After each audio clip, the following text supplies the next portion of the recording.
Okay, remember how I said I wasn't going to talk about politics or like stray too far from the middle? LOL.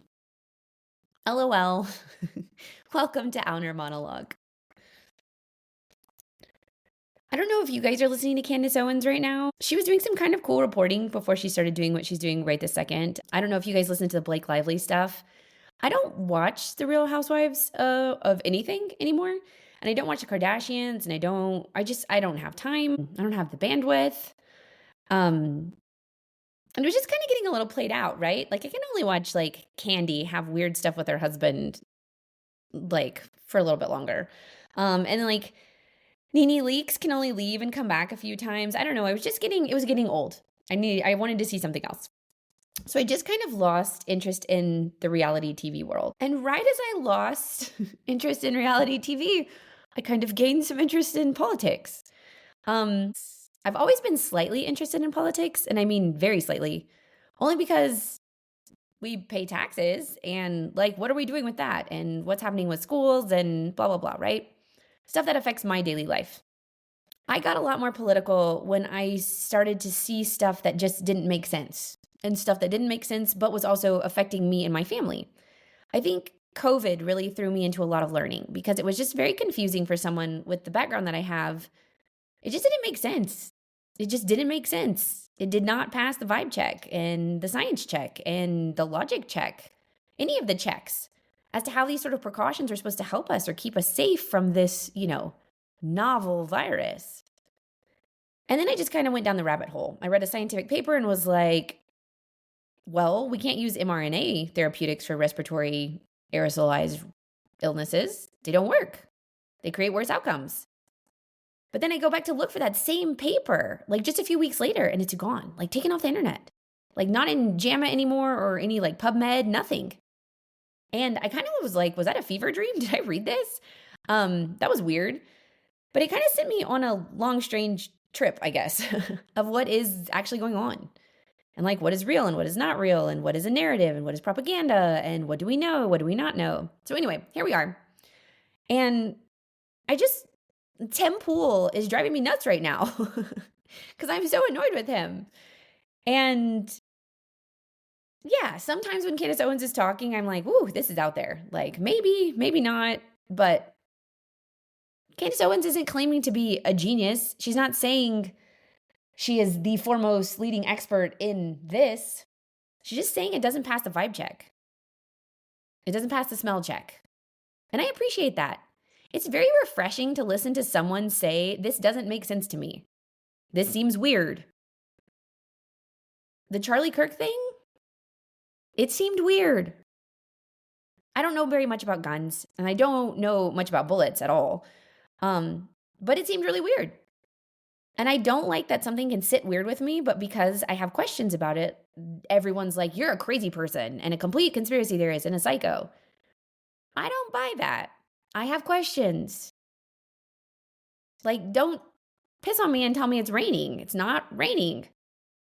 So anyway, I'm annoyed at Temple right now, right this second. Just because I tried to listen to him before, and supposedly he'd been swatted and all this stuff, but he just came off as just he whines. He's just a whiner kind of guy. Like low T for sure. Just weirds me out. Just cringy, I guess. Having said that, I really like redheaded libertarian. I don't know if you guys follow her on anything, but like she makes pies and she talks about the Constitution. Like, what's not to like? She's also super pretty and has red hair. Love a redhead. Genetic anomalies, super fun. But what Tim Pool is doing, and I guess this is the marketing part of my brain that won't shut up, but like, this is just career suicide. There's no upside of this. Unless you're getting paid by someone else, like, all you're doing is alienating your common audience. And then you're going after a girl right now who, there's two women in the public eye right now that are grieving Charlie Kirk. Candace Owens is one of them. And you're going after her on some, she's a scumbag and rah, rah, rah. Like, it's not a good look, man. It is not a good look. Just super low T. And I don't know. Candace Owens and Charlie Kirk were friends. And Candace Owens says what she believes the truth is, or she asks questions about stuff that doesn't sit right with her. And God bless, I want a friend like that. Like, you guys, if someone shoots me, avenge me, please. Like, I don't know. I appreciate that Erica Kirk feels like, as a Christian, that she was able to immediately forgive her husband's killer, but that is not me. I can't wear that hat. That is not me. I'm going to Liam Neeson all the way through this whole gang of whoever kills my husband. And he better do the same thing for me. He can forgive these people at their funerals. He can forgive them when he, says, hey, maybe like he's in purgatory on the way to heaven. He can forgive and, slip through the pearly gates. But you would not just be running around forgiving people after that. That's not, no, like, avenge me. And again, it's not just highly likely. It's a for sure fact that Erica Kirk is a way better Christian than I am. But I'm not going to get mad at Candace Owens for saying, hey, what's going on? This is weird.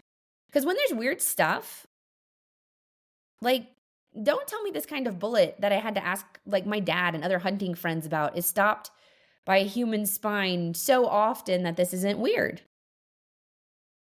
And also, like, whoever killed him, you made us all watch. I logged into Twitter right as this was happening. I saw it up close. It wasn't an explosion.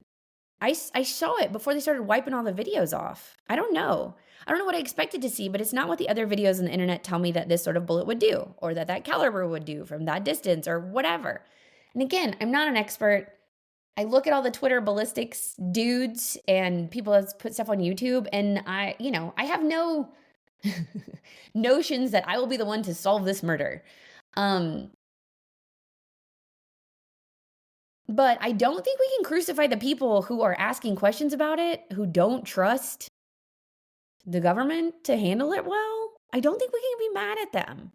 I don't think Charlie Kirk would be mad at us for asking questions. And if you guys haven't seen, like, the Kash Patel thing with his, like, girlfriend, if you haven't seen Tim Dillon talk about Kash Patel's girlfriend in that song he does, you should watch it. He is so funny, you guys. It's so much better than The Housewives. But I didn't buy the whole we caught the guy in 33 hours. I also don't buy how come everyone has high definition cameras of everything everywhere and we never get to see any of that footage in high definition? How come everything is grainy? I don't buy it. I don't believe anything. At this point, I don't believe anything. You have to prove everything to me. I am a complete everything denier. I'm not a science denier. I am an everything denier. I am denying everything. It needs to be proven to me. I don't believe anything. And Turning Point USA, I just completely written them off. Like, I'm not going to engage with that. The talented person there was Charlie Kirk. And everyone else there just seems really, really odd. That's definitely the B team over there. And I hate that that's in charge of the youth vote now for whatever they're voting for. But, like, it's not impressive. I don't know. I guess I have questions. I have questions about this. And I don't know if you guys are talking about it or you're talking about it with your friends, but I just have questions. And I know a lot of my friends are listening to Candace Owens right now. And I know a lot of my friends are also, we're big time advocates for Erica Kirk after seeing her speak. And she gave a very powerful speech. But I don't know, guys. I'm not buying the book tour. I'm not buying the book tour of going around, and I'm not buying the stop with, like, evil demon blue eyes videos. I'm just not buying it. If she was talented and supposed to be the CEO of Turning Point, she would have been. Okay?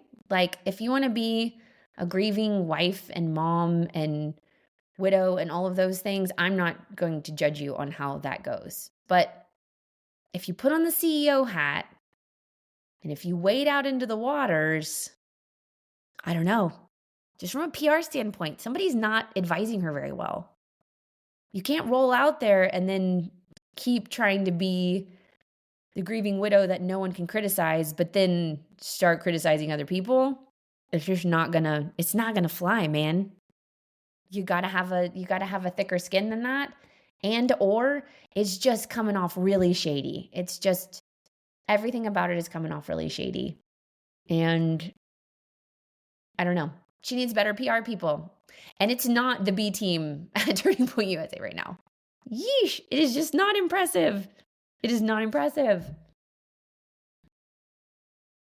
Okay, that one kind of went off the rails. I know.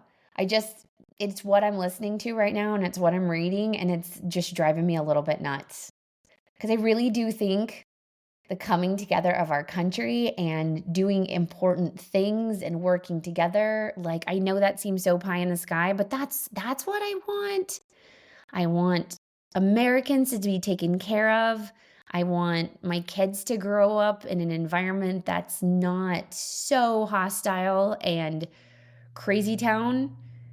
And I believe very much in the Constitution. I believe very much in freedom of speech. And I believe very much that in the marketplace of good ideas will win unless you shoot them. Thanks for listening.